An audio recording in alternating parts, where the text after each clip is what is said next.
ఇరాన్పై దాడికి అమెరికా సన్నాహాలు. ఆందోళనలో నెత్తురొడుతున్న ఇస్లామిక్ దేశం. 10,000 మందికి పైగా అరెస్టు. నిరసనకారులపై సైన్యం ఉక్కుపాదం. అమెరికాకు ఇరాన్ తీవ్ర హెచ్చరికలు. అప్రమత్తమైన టెల్ ఆలివ్. 538కి చేరిన మృతుల సంఖ్య. దేశంలో స్థితిగతులు చక్కగా లేకపోతే ఇట్లా ఇస్తుంది. స్థితిగతులు చక్కగా లేకపోతే వేరేటోడు వచ్చి వెనుజులా అధ్యక్షుని ఎత్తుకపోయినట్టు ఎత్తుకొని పోతారు మనల్ని కూడా. అప్పుడు ఇక నేను, నా భూమి, నా ఇల్లు, నాది, వాడు ఇక మొత్తం ఇది ఏముండదు. ఒకటే నిమిషంలో స్మాష్ అయిపోతుంది నేలమట్టం మొత్తం. నిరసనలతో ఇరాన్ అట్టడుగుతుంది. ఆందోళనకారుల్ని సైన్యం తీవ్ర స్థాయిలో అణచివేస్తుండటంతో ఇరాన్ వీధులు నెత్తురొడుతున్నాయి. ఘర్షణల్లో మరణించిన వారి సంఖ్య ఆదివారం ఏకంగా 538 మందికి చేరుకుంది. ఏదైనా ఘర్షణ జరిగి ఇండియాలో ఒకరో ఇద్దరు చనిపోతే ఎంత పెద్ద ఎత్తున విమర్శలు వస్తాయి అందరికీ తెలిసిందే. ఇరాన్లో 538 మంది ఒకే రోజు చంపబడ్డారు. ఒక్కరోజే చంపబడ్డారు. అంటే ఏ సిచ్యువేషన్ ఉందో ఇరాన్ మీరు ఒకసారి అర్థం చేసుకోండి.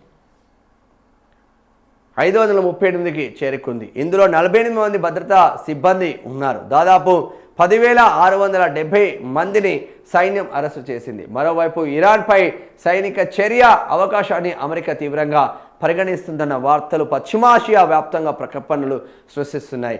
యుద్ధ మేఘాలు అలుముకుంటున్న సంకేతాలు ఇస్తున్నాయి. ఈ ఆందోళనకు సంబంధించిన ఇరాన్, అమెరికా మధ్య మాటల తూటాలు పేలుతున్నాయి.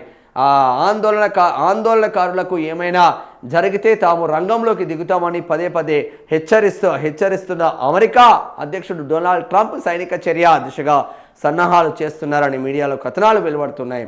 సైనిక అధికారులు ఇప్పటికే అధ్యక్షుడితో చర్చించారని సమాచారం. ఇరాన్పై చర్య విషయంలో వివిధ ప్రతిపాదనలు ట్రంప్ ముందున్నాయని అధికారులు చెబుతున్నారు. ఇందులో అమెరికా నేరుగా జోక్యం చేసుకోకుండా పరోక్షంగా రంగంలోకి దిగేందుకు వీలైన సూచనలు ఉన్నాయి.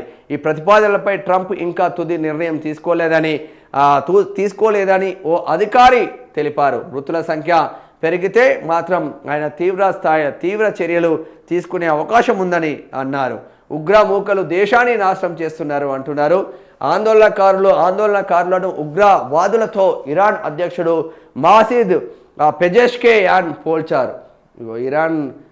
ఇరాన్లోని మసాద్లో ఆందోళనకారులు నిప్పు పెట్టడంతో కాలిపోతున్న ఓ వాహనాన్ని చూస్తూ ఉన్నాం. ఒకరు సమాజాన్ని నాశనం చేయాలని ప్రయత్నిస్తున్నాయని విమర్శించారు. అదే సమయంలో ప్రజల్లో నెలకొన్న ఆందోళనలను పరిష్కరించడానికి ప్రభుత్వం సిద్ధంగా ఉందని పేర్కొన్నారు. దేశాన్ని అస్థిరపరిచేందుకు ఇజ్రాయెల్, అమెరికా కుట్ర పన్నుతున్నాయని అన్నారు. ప్రజల సమస్యలను పరిష్కరించడం మా కర్తవ్యం. అంతకంటే ముందు అల్లరి మూకలు మొత్తం సమాజాన్ని నాశనం చేయకుండా చూడాలి అని అధికారిక మీడియా ఇంటర్వ్యూలో పెజెష్కియాన్ తెలిపారు. ఈ ఇరాన్ ప్రజలు స్వేచ్ఛ కోసం పరితపిస్తున్నారని, వారికి అండగా ఉంటామని ట్రంప్ తన సొంత సామాజిక మాధ్యమమైన ట్రూత్ సోషల్లో పేర్కొన్నారు. అమెరికా విదేశాంగ శాఖ కూడా కీలక ప్రకటన విడుదల చేసింది. ట్రంప్తో ఆటలాడకండి, ఆయన చెప్పారంటే ఏదో చేస్తారు అని ఇరాన్ను హెచ్చరించారు. ఇజ్రాయెల్ను లక్ష్యం చేసుకుంటాం. ట్రంప్ ప్రకటనపై ఇరాన్ పార్లమెంటు తీవ్ర ఆగ్రహం వ్యక్తం చేసింది. అమెరికాకు మరణం అంటూ సభ్యులు నినాదాలు చేశారు. Parliament speaker Mohammad Baqer Ghalibaf తీవ్ర స్థాయిలో విరుచుకుపడ్డారు.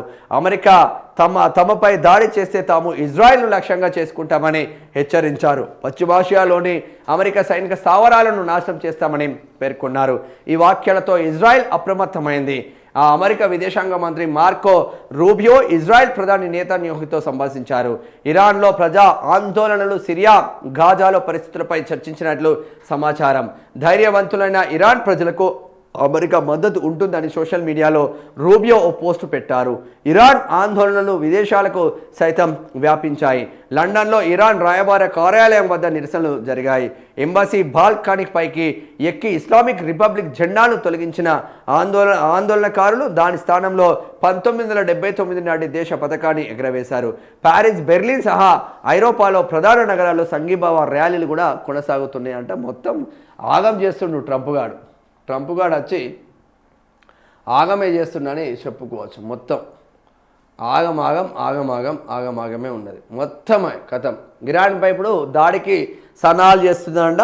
ఒకవేళ అదే విధంగా ఉంటే మాత్రం ఇజ్రాయెల్ కూడా ప్రతిదాడులు చేసే ఆస్కారం ఉంటుందంట. ఇరాన్ ఇజ్రాయెల్ మధ్యలో యుద్ధం కూడా జరిగే ఆస్కారం ఉంటుంది. ఆ జెలెన్స్కీని ఎంత కథం పట్టించిండ్రా నాయన. రెండు దేశాలు పోటీ పడి దాడులు చేసుకుంటే సామాన్య ప్రజలే చచ్చిపోతున్నారు కదా. ఆ దేశ అధ్యక్షుడు చచ్చిపోతలేడు, ఈ దేశ అధ్యక్షుడు చచ్చిపోతలేడు, వాళ్ళ కుటుంబ సభ్యులు ఎవడు చచ్చిపోతలేరు, వీళ్ళ కుటుంబ సభ్యులు ఎవడు చచ్చిపోతలేరు. వీళ్ళదంతా ఈర్ష, పగ. దాని ద్వారా దేశం సర్వనష్టం అవుతుంది. అమెరికాలో పరిస్థితులు అవసరం లేదు వానికి. ప్రపంచ దేశాలను గుప్పిట్లో పెట్టుకోవాలి, ఎస్పెషల్లీ పశ్చిమాసియా దేశాలను గుప్పిట్లో పెట్టుకోవాలి. భారతదేశాన్ని కూడా ట్రై చేసిండు. నరేంద్ర మోడీ దొరుకుతలేడు. ఇక 500% సుంకాలు వేసుకుంటాం, 1000% వేసుకో, పీకేది ఏముండదు. నువ్వు లాస్ట్కి నీ నాశనం నువ్వే కోరుకుంటా. నాకు తెలిసి వాడు చచ్చిపోతాడేమో త్వరలో, దరిద్రుడు.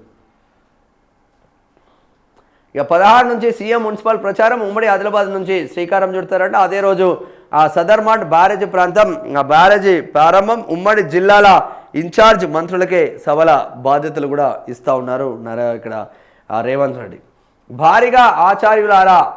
భారతీయ ఆచార్యులారా ఐఐటీలకు రండి. విదేశాల్లోని నైపుణ్యం ఉన్న ప్రొఫెసర్లకు కేంద్రం ఆహ్వానం. త్వరలో ప్రైమ్ మినిస్టర్